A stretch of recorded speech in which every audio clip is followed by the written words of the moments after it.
The text arrived while I was finalizing my holiday plans. Honey, your father and I think it's best if you skip Thanksgiving this year. We want a quiet celebration with Emma and her family. You understand, right? I stared at my phone, a bitter smile forming on my lips. Of course, they wanted me to skip another family gathering. Emma, my perfect younger sister, with her perfect husband and perfect twins, always took priority. My name is Olivia, and at 34, I'd grown accustomed to being the family afterthought.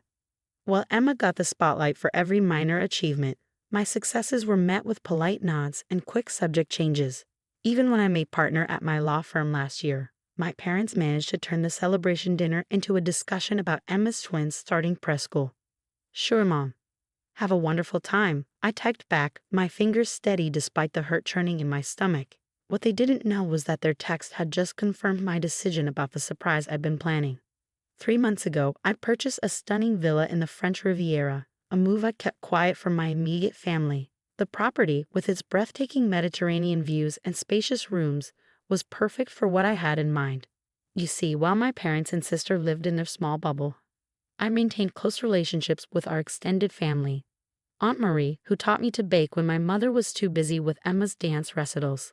Uncle James, who attended my law school graduation when my parents chose Emma's baby shower instead. Cousins who actually remembered my birthday and celebrated my achievements. They all knew about my success, my promotions, my investments. Unlike my parents, they'd been interested in my life, my dreams, my journey. And when I mentioned hosting Thanksgiving at my new villa, they were thrilled. I picked up my phone again, this time to check the group chat with the extended family. The excitement was palpable. Aunt Marie, just booked our flights. Thomas can't wait to try French cuisine. Uncle James, Sarah, and the kids are packed already. Can't believe it's still 2 weeks away. Cousin Michael, got the wine tour scheduled for Friday. This beats boring hometown Thanksgiving. 23 family members had confirmed. Uncles, aunts, cousins, their children. Everyone except my parents and Emma's family. I'd arranged private tours, wine tastings, cooking classes with a local chef, and a spectacular Thanksgiving feast that would blend American tradition with French elegance. My phone buzzed again. Mom, maybe you can come for Christmas instead, if Emma's schedule permits. I almost laughed out loud. Always conditional, always dependent on Emma's plans. I didn't bother responding. Instead, I focused on the final preparations. The villa's staff had everything under control. But I wanted every detail to be perfect. The bedrooms were assigned, the activities planned, the menus carefully curated. I even arranged for a professional photographer to document our celebrations. The week before Thanksgiving, my mother called. Olivia, honey, I hope you're not too disappointed about Thursday. It's just that Emma's twins have been so fussy lately, and you know how your father gets when there's too much chaos.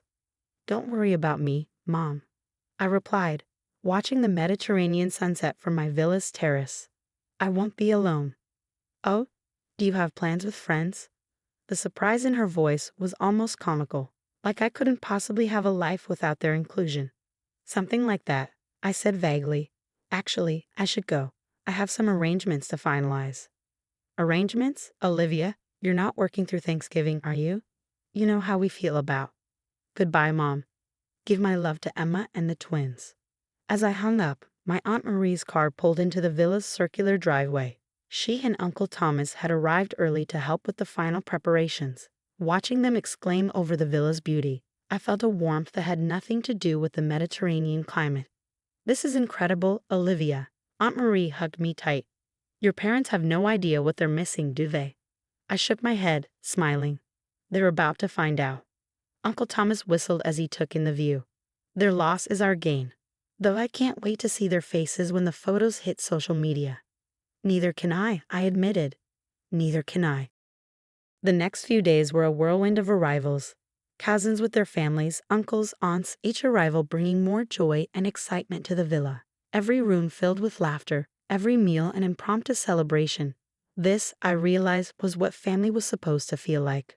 The evening before Thanksgiving, as everyone gathered on the terrace for a welcome dinner, I raised my glass. To family, I said, looking at the faces of people who had chosen to love and support me unconditionally, the ones who show up.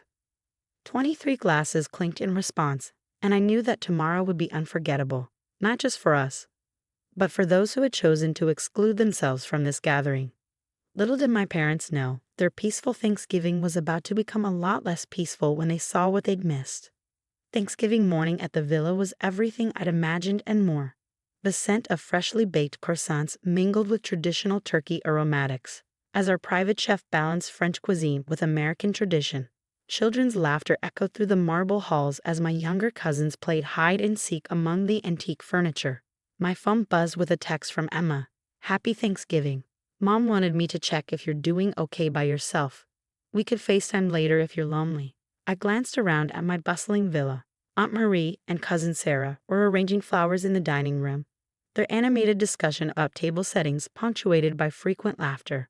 Uncle James was teaching the teenagers how to play petanque in the garden, while other family members were either helping in the kitchen or exploring the village. Lonely? I hadn't felt this connected in years. "Thanks, but I'm quite busy actually. Enjoy your quiet celebration," I replied, adding a smiley face for good measure. The photographer I'd hired arrived mid-morning, capturing candid moments of genuine family joy. Every shot was perfect: the sunlit terrace overlooking the Mediterranean, cousins sharing stories over wine, children playing in the manicured gardens, and the elaborate feast being prepared in the gourmet kitchen. "These photos are magazine-worthy," the photographer commented, showing me some preliminary shots. The lighting, the location, the genuine happiness on everyone's faces, it's magical. Around noon, my phone rang. It was Mom. "Olivia, are you sure you don't want to join us for dessert later? Emma's making her famous pumpkin pie." I stepped onto my private balcony, watching Uncle James teach my youngest cousin how to properly throw a petanque ball. "Actually, Mom, I'm in the middle of hosting lunch. Can I call you back?" Hosting. But I thought, the sound of children's laughter and animated conversation must have carried through the phone because she paused. "Where are you exactly?" "France," I replied simply. "The French Riviera, to be specific. I bought a villa here a few months ago." The silence on the other end was deafening. "You bought a villa? In France?" Her voice had risen an octave. "Why didn't you tell us?" "Why would I? You've made it clear that my life isn't a priority. Besides, I didn't want to disturb your peaceful Thanksgiving plans." More silence then. "Who are you hosting?" "Oh, just the family. Aunt Marie and Uncle Thomas, Uncle James and his crew, all the cousins and their kids. Everyone except you, Dad and Emma, actually. They've been here all week. We've done wine tastings, cooking classes, toured the villages. It's been wonderful." I could practically hear her mind racing, calculating all the family members who had chosen my celebration over their usual Thanksgiving plans. "All week," she sputtered. But they always come to our house for Thanksgiving." "Things change, Mom. Sometimes people prefer to be where they're genuinely wanted." "That's not fair, Olivia. We just wanted a quiet." "I need to go, Mom. The photographer wants to get some group shots before lunch, and Chef Antoine is about to serve the first course." I ended the call and turned to find Aunt Marie standing in the doorway, a knowing smile on her face. "Let me guess," she said. "Catherine finally realized what she's missing." I nodded, accepting her warm hug. She did. "Good," Aunt Marie said firmly. "Maybe next time they'll think twice before excluding you." The rest of the afternoon was a feast for all senses.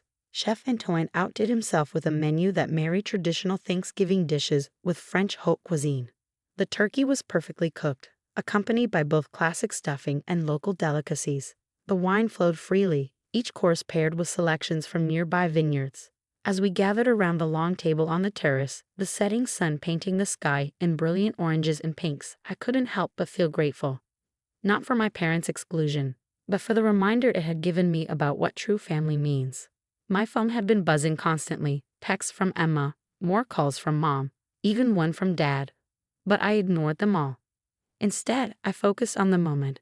Uncle James telling embarrassing stories about his college days, cousins planning tomorrow's adventures, children sneaking extra desserts when their parents weren't looking. The photographer captured everything, each click of his camera preserving memories of what would become our new tradition. Because looking at the joy around me, I knew this wouldn't be a one-time event. This was the beginning of something special. As the evening wound down, I finally checked my phone. Among the missed calls and texts was a notification that Emma had been trying to add me to her Instagram close friends list, something she'd never done before. I smiled, knowing what was coming.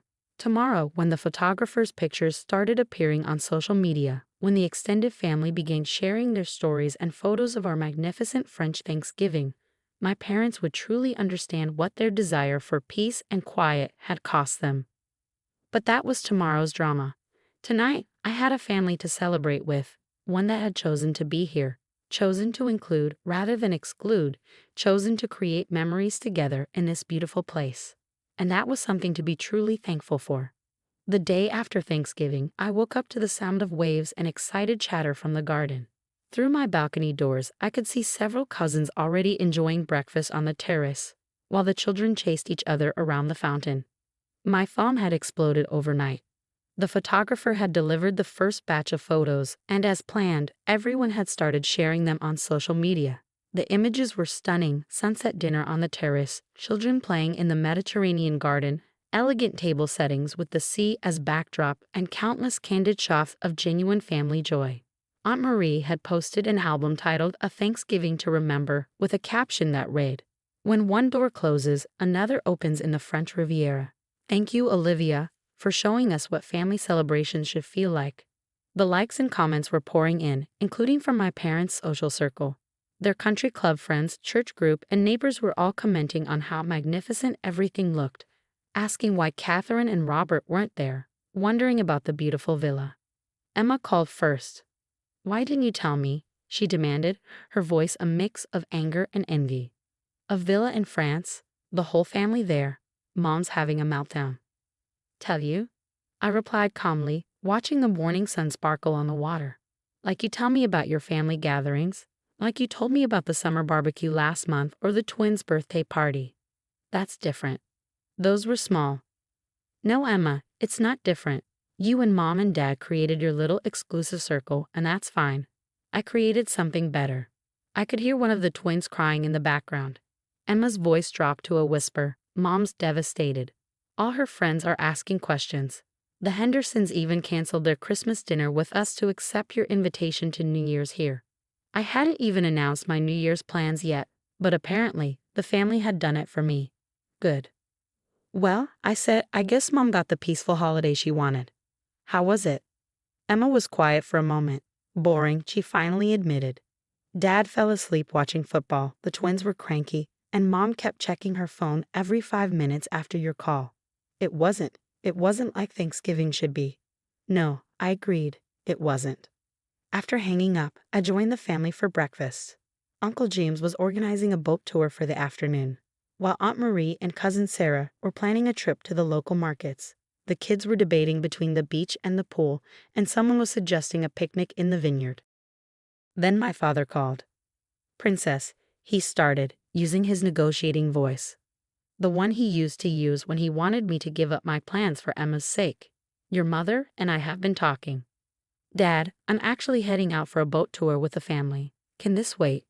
"That's what we want to discuss. Family, unity. Your mother is very upset about all this. I watched my real family getting ready for their day, laughing and planning together." "I'm sure she is, Dad, but you know what? I was upset too. Every time you excluded me, every time my achievements were overlooked, every time Emma's needs came first. The difference is, I did something positive with that feeling." "But buying a villa, hosting Thanksgiving, without telling us. Like you planned holidays without telling me? It doesn't feel good, does it?" He was quiet for a moment. "No," he finally said. "It doesn't. Enjoy your peaceful weekend, Dad. I need to go. Uncle James is waiting." The next few days were a blur of activities, laughter, and memory making. More photos appeared on social media. Our boat tour along the coast, wine tasting at a historic vineyard, cooking lessons with Chef Antoine, sunset dinners in the village. My parents' phones kept ringing with friends asking about the French villa they'd never seen, the family gathering they'd missed, the daughter they'd apparently underestimated. A week later, as the family was preparing to depart, Aunt Marie hugged me tight. "You know they'll try to invite themselves for Christmas," she said. I nodded. "I know, but Christmas is already planned. I'm taking everyone to my chalet in the Swiss Alps." She pulled back, eyes wide. "You have a chalet too?" "Bought it last spring," I grinned. "I think it's time for a new holiday tradition, don't you?" As I waved goodbye to the last departing family members, my phone buzzed with a text from Mom. Honey, about Christmas. Your father and I have been thinking. I left it unread. Let them think. Let them wonder. Let them finally understand what it feels like to be on the outside looking in.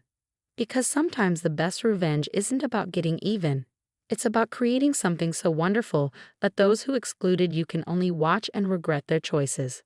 And as I stood on my terrace, watching the Mediterranean sunset and planning Christmas in Switzerland, I knew I'd never have to spend another holiday feeling unwanted or overlooked again.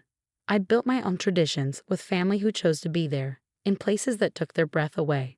And that was worth more than any peaceful, quiet dinner my parents could ever plan without me.